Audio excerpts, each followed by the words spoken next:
Hey, this is Jim McDonald. What you see behind me up here is the original Super Training gym. We moved into this facility in October of 2006. It was about 1,000 square feet or so.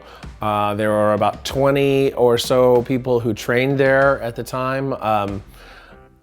It's a very different cast of characters than most of the people you see in the current Super Training videos. Obviously, time changes and people get older and decide they don't want to do stuff anymore. And so they're not in the gym anymore. You will recognize actually some of the people too as well. In 2007 and 2008, Mark and I produced a couple of training DVDs, one for squat and deadlift and the other for bench. This is the bench DVD. At the time that this was produced, we were all still competing in single ply or multi-ply gear. And since you're a raw lifter, which I bet you are, you're thinking, what does that have to tell me? What can I learn from this? And the answer is quite a bit, as a matter of fact, because the same template that we used back then is really what is used in the gym now for the most part. It's a conjugate template. It's not a program, so there's no explicit way to screw it up. So it's definitely worth taking a look at and following. This section of the DVD that I'm releasing together, this is the intro and our bench press template. As I said, this is basically the same thing that is still used in the gym. And then the dynamic effort section. I'll be releasing other sections along the way over the next few weeks or so. So stay tuned for those and enjoy this. And if you have questions, you can throw them into the comments below and we'll try to get them answered. Thanks. People ask us why we do what we do. People ask us why we want to be so strong. Some may say we do it for the attention. Some may say we do it to show off. Louis Simmons once told me, the greatest respect you can earn is self-respect. And that is why we do what we do.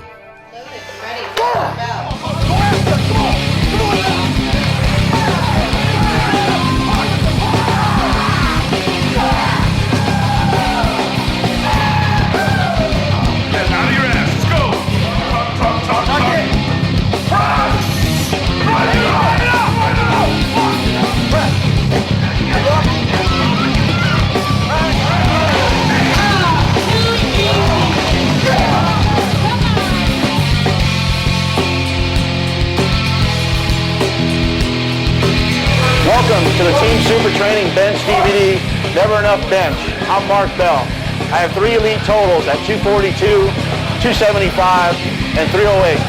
Super Training Gym in Sacramento is home of the biggest benches in California.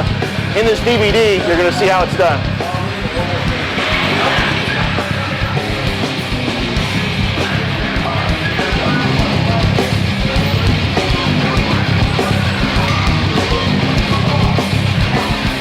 That's not a good example.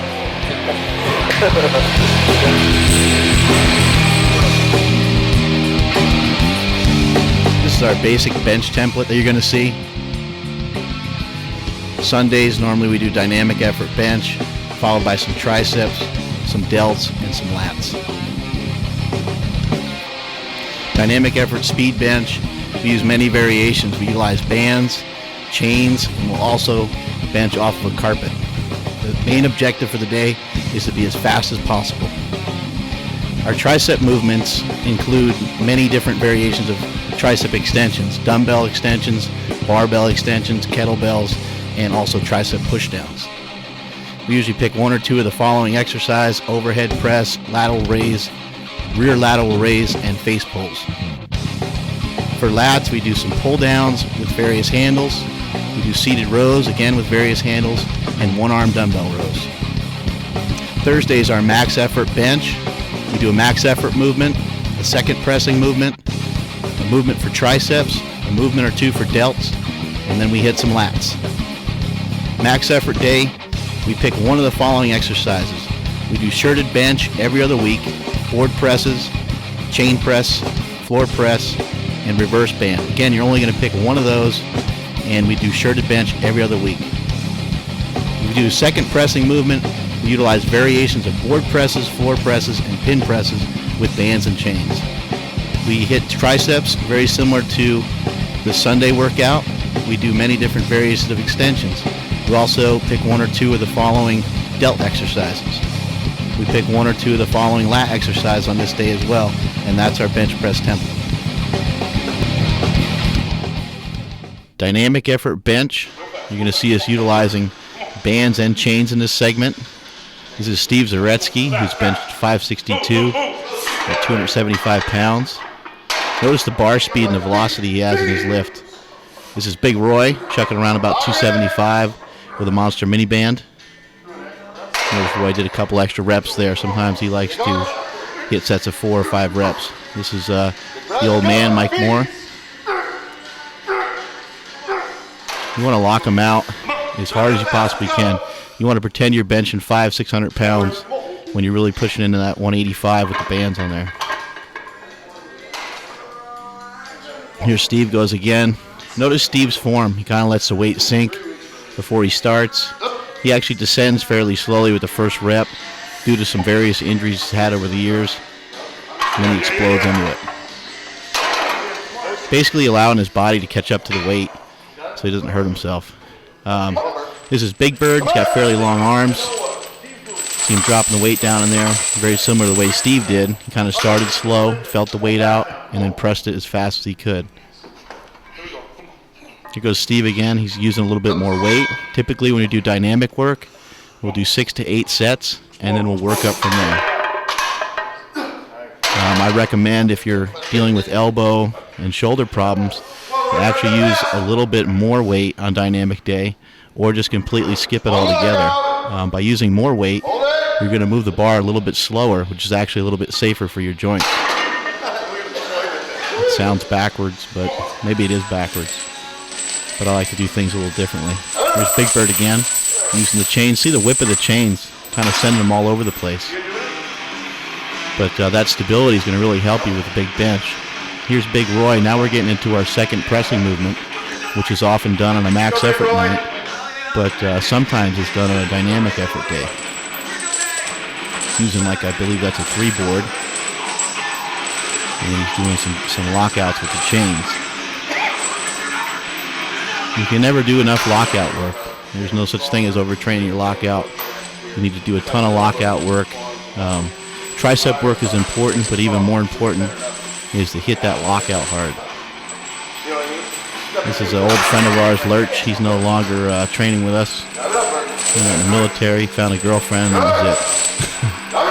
Here's Big Bird again, going with 275 and some chains. Again, it's important to work that lockout. Here's Mike Moore, about 75 years old. Gets a little older every time he benches, I think. Here's Steve Zaretsky going again doing some lockout work with those boards.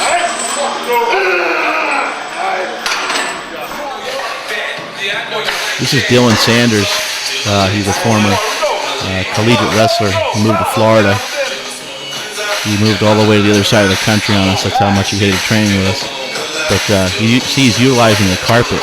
The carpet press helps alleviate some stress in the shoulders, biceps, and elbows by giving you a place to kind of crash the weight down onto. It basically softens the blow of the eccentric concentric breakup.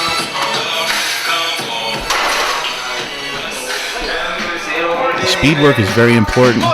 Some people over the years have taken it out of their training. I recommend keeping it in for as long as you can, utilizing it for 2 to 3 weeks at a time, and if you feel you need to shift it out, then shift it out. But it is very important to be explosive in the bench press. The more speed and velocity you can pick up, the better chance you have of making it all the way through that lockout.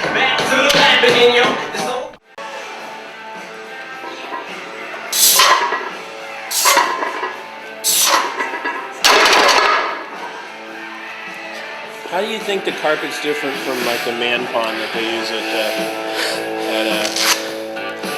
Well, a man Elite, other than it not smelling like ass? A man pond is to prevent sweaty crack, and the carpet press is more of a female type thing. You know, sometimes we shave it or sometimes we vacuum it up before we use it. So the man pond's for the guys. to get rid of the sweaty crack. And the carpet press in a way is for the guys, but it's really kind of a girl thing. Why sweating?